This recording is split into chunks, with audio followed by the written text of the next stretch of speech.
Hello friends, இன்றைக்கி நம்ம என்ன பார்க்க போகிறோன்னா, என் பையனோட பர்த்டே ஸ்பெஷல் தான் ஃப்ரெண்ட்ஸ். நேற்று கடைக்கெல்லாம் ஷாப்பிங் போயிட்டு வந்தாச்சு. இன்றைக்கி பையனுக்கு பர்த்டேக்கு ஸ்பெஷல். காலையில் சீக்கிரமாக எழுந்து அவனுக்கு என்னவோ டிஃபன்லாம் செஞ்சுட்டேன். ஸ்வீட் செஞ்சிடலாம் ஃபஸ்ட்டுன்னு சொல்லிட்டு டிஃபன் கொடுக்கறதுக்கு முன்னாடி ஃபஸ்ட்டு ஸ்வீட் கொடுக்கணும்.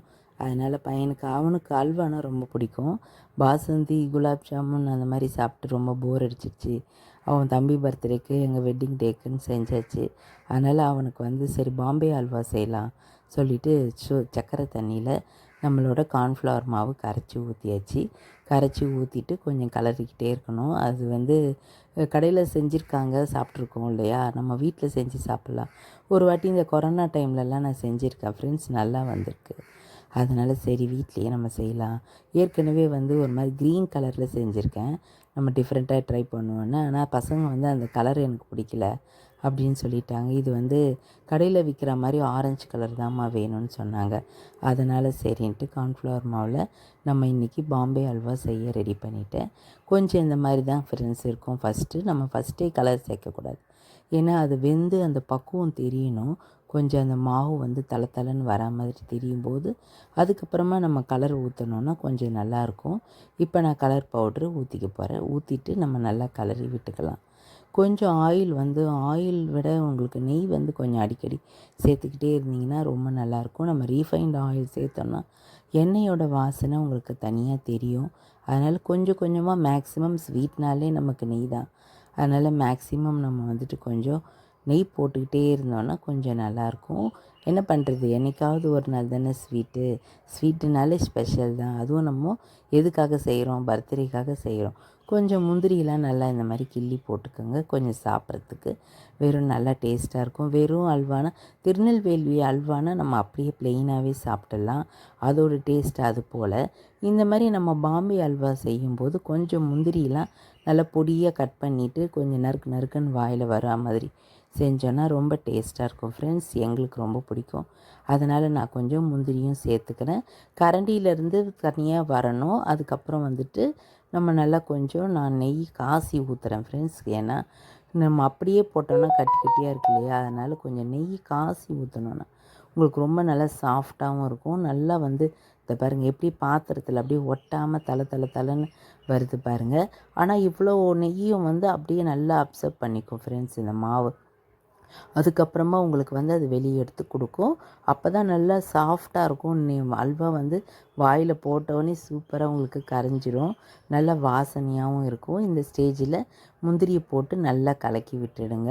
பார்க்க சொல்லவே ரொம்ப சூப்பராக இருந்துச்சு ஃப்ரெண்ட்ஸ். இந்த வாட்டி நான் செஞ்சதுலேயே எனக்கு ரொம்ப பிடிச்சிருந்தது. ஒரு பெரிய பிளேட்டில் கொஞ்சம் நெய் போட்டு நல்லா தடவிட்டு நல்லா நாலா பக்கமும் வர மாதிரி நம்ம அப்படியே இதை எடுத்து இதில் போட்டுக்கலாம். இதில் போட்டு நல்லா சமமாக நம்ம தேய்ச்சி விட்டுட்டு ஒரு 1 ஹவர் விட்டோன்னா போதும், நல்லா செட் ஆகிடும்.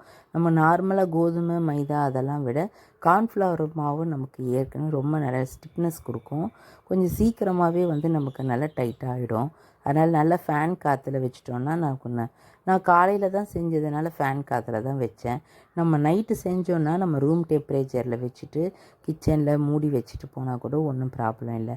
அதுக்கப்புறம் பீஸ் போட்டேன் ஃப்ரெண்ட்ஸ், செம்ம சூப்பராக இருந்தது. பாருங்கள், நீங்களே பாருங்கள், கடை அல்வா மாதிரியே இருக்குது. ரொம்ப நல்லா இருந்தது டேஸ்ட்டு. அதுக்கப்புறம் ஸ்வீட்டு டிஃபனு அதெல்லாம் கொடுத்துட்டு அதுக்கப்புறம் சமையல் வேலை ஆரம்பித்தாச்சு. பசங்களுக்கு சும்மாவே பிரியாணி தான். அதுவும் பர்த்டேனா கேட்கணுமா, நான்வெஜ் டேயில் வந்துச்சு. அதனால் சிக்கன் பிரியாணி தான் வேணும்ன்ட்டான். அதனால் அவனுக்கு சிக்கன் பிரியாணி, சிக்கன் 65, தயிர் பச்சடி, முட்டை எல்லாமே ரெடி பண்ணிட்டேன். பசங்களுக்கு என்ன தான் வெளியே வாங்கி கொடுத்தாலும் நம்ம வீட்டில் நம்ம கையால் செஞ்சு சாப்பிட்லான்னா தான் ஒரு சந்தோஷம். வெளியே போகலான்னு தான் ஃபஸ்ட்டு பிளான் இருந்தது. சரி, அதுக்கப்புறம் நான் 2 பேரும் சாப்பிட கூப்பிட்ருந்தேன். அவங்களும் சாப்பிட்றேன்னு சொல்லியிருந்தாங்க. அதனால் சரி வீட்டிலையே செஞ்சிடலாம் அப்படின்னு சொல்லிட்டு ரொம்ப நல்லா இருந்தது டேஸ்ட்டு. சிக்கன் பிரியாணி செஞ்சுட்டு அதுக்கப்புறம் கொஞ்சம் சில்லி 65யும் போட்டுக்கிட்டேன். நல்லா இருந்தது. பசங்க ரொம்ப விரும்பி சாப்பிட்டாங்க. வந்தவங்களும் சாப்பிட்டுட்டு ரொம்ப நல்லா இருக்குதுன்னு சொன்னாங்க. பையனும் வீடியோ எடுத்துகிட்டு இருந்தான். சொல்லுங்கம்மா எப்படி செய்கிறீங்க சொல்லுங்கன்னு சொல்லிகிட்டு இருந்தானுங்க. அன்றைக்கி என் பையனுக்கு ஸ்கூலுக்கு போனான் சின்ன பையன். பெரியவன் அன்றைக்கி லீவு. சின்ன பையன் ஸ்கூலுக்கு போயிட்டு டீச்சர்ஸ் டேன்றதுனால ஆஃப் டேலேயே வந்துட்டான். சாப்பாடு கட்டிட்டு போயிட்டு எடுத்துகிட்டு வீட்டில் பிரியாணி சாப்பிட்டுட்டு இருந்தார் அவர். சரி இதெல்லாம் செஞ்சால் வீட்டில் சாம்பார் சாதம் பிடிக்குமா, அதனால் வந்துட்டு இதை சாப்பிட ஆரம்பிச்சிட்டார் அவர். அதுக்கப்புறம் வந்துட்டு எல்லாருமே ஜாலியாக உக்காந்து சாப்பிட்டுட்டு வந்தாங்க 2 ஃப்ரெண்ட்ஸு. அவங்களுக்கும் கொடுத்துட்டு எல்லாருமே நம்ம சூப்பராக சாப்பிட்டோம். செஞ்சதெல்லாம் ஒரு வீடியோ எடுங்கம்மான்னு என் பையன் சொல்லிகிட்டு இருந்தான். அதுக்கப்புறம் நம்மளோட சிக்கன் பிரியாணி சூப்பராக ரெடி ஆயிடுச்சு. வேறு வேறையாக நல்லாயிருக்கு. சில்லி சிக்கனும் நமக்கு 65 ரெடி ஆயிடுச்சு. சூப்பராக நல்லா பொறன்னு இருந்தது. மூடி வைக்கக்கூடாது எப்போவுமே நம்ம செஞ்சோன்னா, அதுக்கப்புறம் நமுத்து போயிடும். தயிர் பச்சடி, முட்டை, அதுக்கப்புறம் நம்ம காலையில் செஞ்ச ஸ்வீட்டு ஃப்ரெண்ட்ஸ். ஸ்வீட்டு ரொம்ப சூப்பராக இருக்குதுன்னு எல்லாருமே சொன்னாங்க. நல்லா இருந்ததுன்னு சொன்னாங்க. அதனால் வீட்டில் நம்ம இந்த மாதிரி செஞ்சு கொடுத்து சாப்பிடும்போது எல்லாருமே நல்லா இருக்குன்னு சொல்லும்போது ஒரு சந்தோஷமாக தான் ஃப்ரெண்ட்ஸ் இருக்கும். ஏன்னா நம்ம வந்து ஹெல்த்தியாகவும் பார்க்கணும் இல்லையா, டேஸ்ட் வாய்ஸ் மட்டும் பார்க்கக்கூடாது. அவ்வளோதான். ஈவினிங் எல்லாருமே ட்ரெஸ் பண்ணிவிட்டு நம்ம எல்லாம் ஃபோட்டோஸ்லாம் எடுத்தோம். நம்ம வேலை செய்கிற அக்கா தெரிஞ்சவங்க எல்லாருமே வந்தாங்க. பையனுக்கு gift கொடுத்தாங்க. அவங்க தம்பி வந்து அவருக்கு வாட்ச் ப்ரெசன்ட் பண்ணான். அவங்க அண்ணனுக்கு கையில் வாட்ச் கட்டி விட்டு அதுக்கு கிளாஸ் ஒன்று வந்தது, கூலிங் கிளாஸு. அதையும் போட்டு பார்த்து அழகு பார்த்தாச்சு.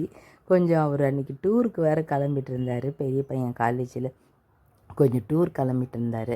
அதனால் கொஞ்சம் அந்த அவசரத்தில் டென்ஷனில் கொஞ்சம் சீக்கிரமாக எல்லா வேலையும் செய்கிற மாதிரி ஆயிடுச்சு. நைட்டு டின்னரும் கொஞ்சம் சீக்கிரமாக சாப்பிட்டுட்டு கிளம்பி போயிட்டான்.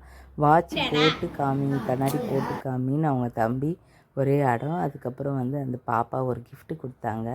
அந்த பாப்பாவை வந்து பார்த்ததுக்கு ஒரு gift கொடுத்தாங்க. அதுக்கப்புறம் நம்ம கேக் கட்டிங் பண்ணியாச்சு.